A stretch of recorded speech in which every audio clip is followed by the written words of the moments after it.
This is Nakonde Tunduma one-stop border post, a key infrastructure that is meant to not only increase revenue inflows for Zambia and Tanzania, but also enhance trade facilitation.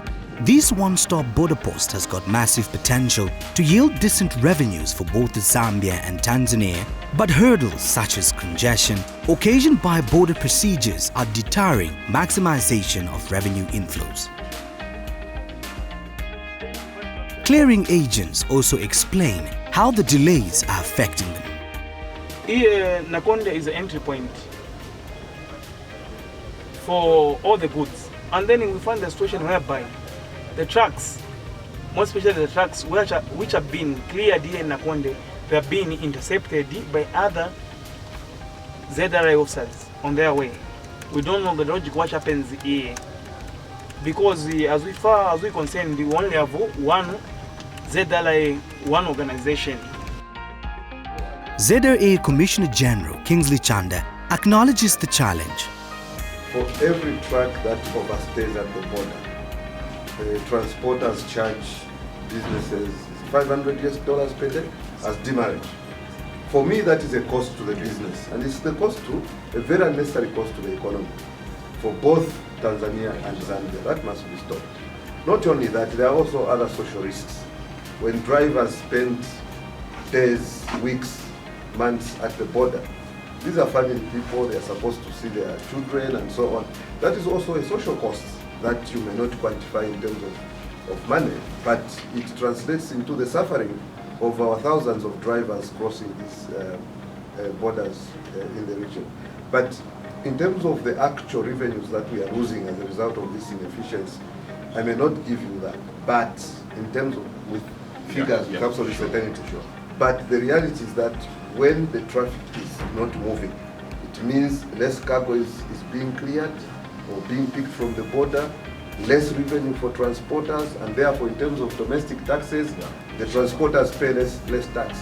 To address this setback, the two tax chiefs from the Zambia Revenue Authority and the Tanzania Revenue Authority deliberated to find a solution. When we visited the facility on the Zambian side, is that there is an odd practice. We were told that has been in place 5 years ago, where only traffic that has been cleared on the Zambian side must be allowed out of Tanzania, must be allowed to cross. And we are saying no. Tanzania's responsibility is to manage the transit of those goods from the port to the border. Beyond the border, those goods must be released, and it's the responsibility of the Zambian customs authorities to take care of that. So one immediate thing that we are going to agree on today is that all the trucks that have discharged their transits must be allowed to cross to Zambia. And the Commissioner Customs on the Zambian side will come up with mechanisms to secure those goods and ensure that they are cleared while on the Zambian side. Because that is how the whole system is supposed to work. You stop once, but now we are making them stopping twice. They stop on the Zambian side, on the Tanzanian side for days, and then again they cross and stop on the Zambian side. So it defeats the whole purpose of the efficiencies that you are supposed to get from OSPP. So that is number one. Number two, there will be increased collaboration. I've agreed with Commissioner General that he will be giving us advance information right from Dar es Salaam. All the goods that are declared for Zambia will be getting a daily information sheet, okay, for goods destined to Zambia and those transiting through Zambia to Congo, so that we can profile them and have our risk management strategies in place before those trucks even get to Tunduma. So those are some of the things that we shall agree, but others will be detailed in our MOU, which we shall sign before end of January. Tanzania Revenue Authority Commissioner General Edwin Mede feels efficiency is key to addressing the challenge of congestion. I'm saying yes, as we have been informed, they are working 24/7. But to me, it has got nothing to do with 24/7.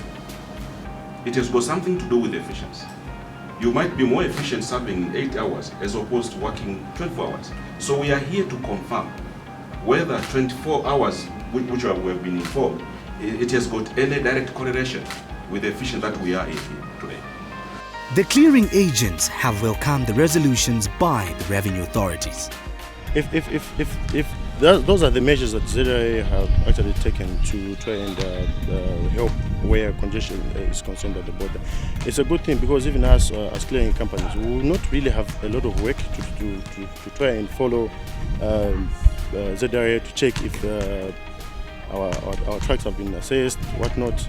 So it's, even as far as business is concerned, we are not really going to be wasting a lot of time at the border. So it's a very positive thing that ZRA have decided to do, because it will definitely really help us as far as time is concerned at the border. ZRA also should increase their manpower, because some of these derailments that at the border are just caused by lack of manpower. And what I think is, if they can try to increase on the manpower in these borders, I don't think congestion will be there, because sometimes you find a situation where somebody who's supposed to do the physicals has been working from morning up to, let's say, 18. Even just the work itself gets affected. I mean, they're human beings, so they get tired as well. So I would suggest that they actually increase manpower. I think it will help also on that part. Another alternative that was agreed upon was the full utilization of Samesco Yard, where trucks can park awaiting clearance to decongest the border. The two tax chiefs toured the yard to inspect the facility. To increase revenue inflows for Zambia, key infrastructure such as roads must be given maximum attention.